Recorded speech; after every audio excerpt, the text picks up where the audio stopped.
finale kahapon?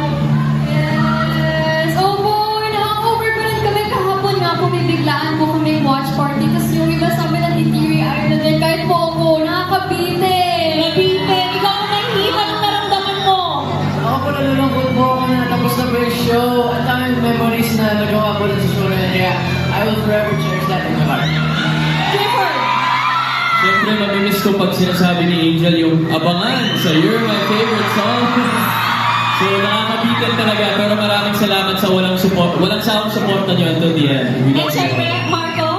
Honestly, bittersweet feeling, pero nung nakita ko naman kayo lahat, parang napawi yung lungkot ko. Ayan. At dahil nabitin tayo lahat, sige nga, panoorin nga natin. Ano ba tong finale moment na ito? Asahin ito ng mabuti ha. Nandiyan lahat ng gusto kong sabihin sa'yo.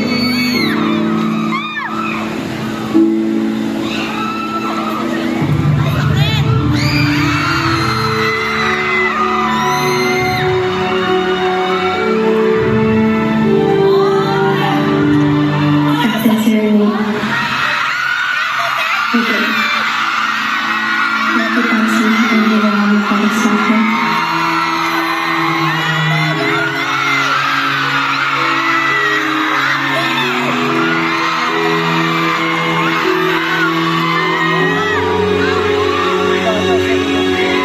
Nakasulat dyan lahat ng gusto kong sabihin sa'yo.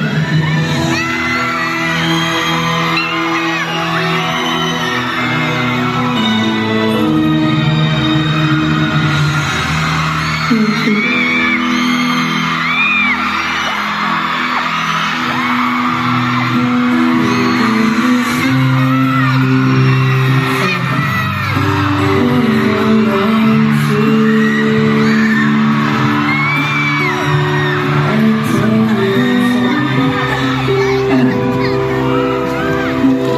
Sabay-sabay na lang tayo.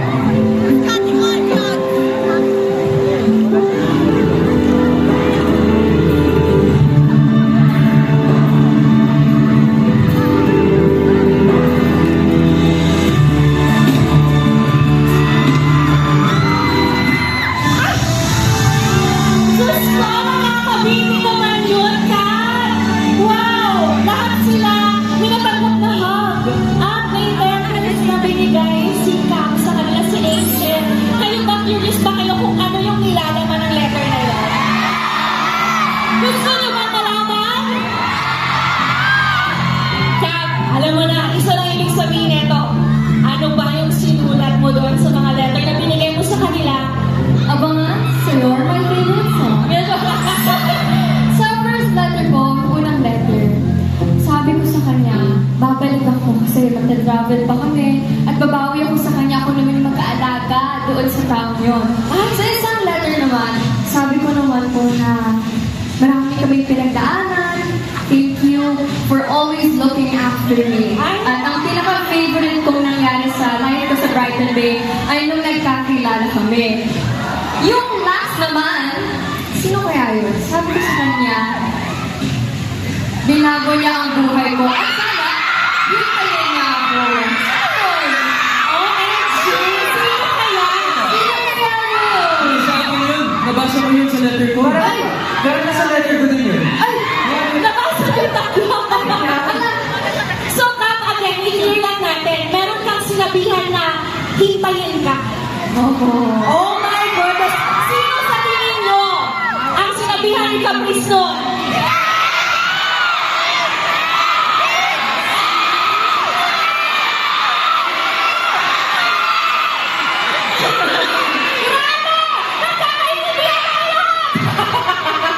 Pero wow! Ang ganda ng ending nyo na yun, ha? Talagang na-curious yung ating face. Pero dahil dyan, ito naman, tatanong namin kayo. Ano naman yung memorable na bahagi ng Wild Fest journey para sa inyo? Ikaw muna, Kat. Pinaka-memorable po sa akin yung bonfire na scene. Nakakaiyak yun. Tsaka yung scene po namin na mga kumpleto kami lalong-lalo na doon sa classroom ni Ma'am Dragona. Yan yung favorite ko. Marami kaming funny moments doon. Wow naman! Bonfire. Alam mo, dami talagang nagaganap sa bonfire, no? Agree? Oo. O, si Heath naman. Ako rin po, ganun din si campfire. Tsaka, Other than the camera, yung ball po. Dahil ayun po yung isa pang fans na complete po kami lahat. Yeah. Okay, ikaw naman, Clifford? Yung favorite scene ko yung nag-usap kami ni Angel after yung quiz song. Kasi super memorable nun. And syempre nung pinote, I protected Angel tapos yung nahulog ako sa kanya. Oo nga. Ito ba yung sumangga ka? How about you, Marco? Well, ako, isa rin sa favorite ko yung Brighton Baseball. Pero of course, hindi ko rin makakalimutan yung time na binubuli ako ni Calix. And nung dumating si Angel, doon ko nalaman na kaya ko pala siya yung paglaban. Natatandaan mo pa lahat ng binanggit nila? Wow, talaga true fan sila. At ito naman pag-usapan naman natin yung mga naging characters niyo dito. So kung i-describe niyo yung characters niyo in one word, ano yun? And then explain bakit yun ang napili yung word. Marco? Yearner. Ano? Yearner. Yearner! Kasi sabi nga nila, di ba? A man who yearns, earns. May pag-ganon si Marco. Okay. How about you, Clifford? Territorial. Very And then, protective. Syempre. Protective. Parang as a bad boy ka doon kung territorial. Pero parang again, sa character mga yun sa tingin mo, okay? Ikaw, Heath. Carrie. Caring. Agree ba kayo doon? Caring. Kasi, Dahil he cares about Angel so much, tsaka he was willing to change his life para sa kanya. wow. At syempre ka, ikaw naman, ano si Angel para sa'yo? Para kay Angel, determined. Determined na mag-reach yung dreams niya. And determined din para tulungan sila Zion, Miguel, and Calix. Ay, talaga naman parang equal and equal din yung ano mo, no? Treatment mo sa bawat isa. Love it. Ito naman, Kid! Bilang musician in real life talaga ikaw, no? Ano ang pakiramdam mo to portray na vocalist talaga ikaw ng bandang si Club? At bilang Captain Serenade, kamusta ang experience sa pagsuot ng bear, no? Na costume? Ako po, ang experience ko sa playing my character, si Miguel na sa band din po siya. And ayun, since musician din po in life, it was really parang easy to pick up yung mga how I should get like the stage presence po or how I should perform as a musician po. And ayun, medyo it just came naturally to me na medyo madali-dali po. Parang talagang feel mo na vocalista ka dito, no? Opo. Ba? Mascot naman po. Sobrang saya ko nung nalaman ko na magsusuot ako ng ganun sa show. Kasi tagal ko na po gusto talaga magsuot ng mascot. And then, I got to do it here. And you're my favorite song. Interesting. Gusto niya magsuot, makatry magsuot ng mascot. Oo nga naman. Siyempre tayong mga bata, love natin yan. Especially mga bagets pa tayo na pag nakikita yung mascot. And speaking of mascot, ito naman, Cap. Ano naman experience mo na ka-eksena mo isang mascot? Anong pakiramdam na si Captain Serenade ang co-actor mo dito? Sobrang cute na cute ako kay Captain Serenade. Lalo na nagpapakit siya kasi nagalit si Angel. Kasi syempre mas big po yung movement ng mascot si Captain Serenade. So cute! Yung mascot ba o yung nasa loob ng mascot? No?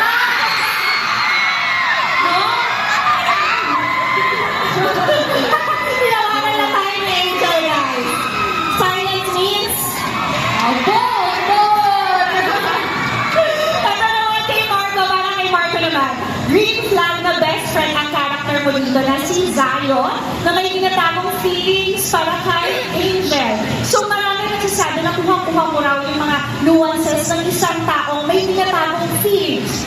Gaya na lang kasi eksena yun na caprice na nakasuot kayo ng prince and princess.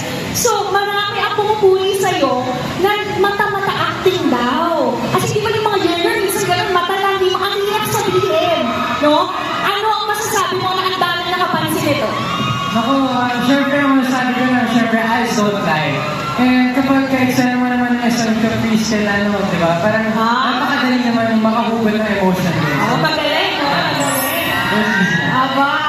Pero ito, may follow-up question ako sa inyo. Kayo ba nagka-crush na ba kayo sa best friend ninyo? Sige, Marco, ikaw muna. Hindi pa. Di ba? Ikaw, Clifford. Hindi pa din. Hindi pa din. Hindi pa po eh. Hindi pa din. Kayo, Faith, nagka-crush na ba kayo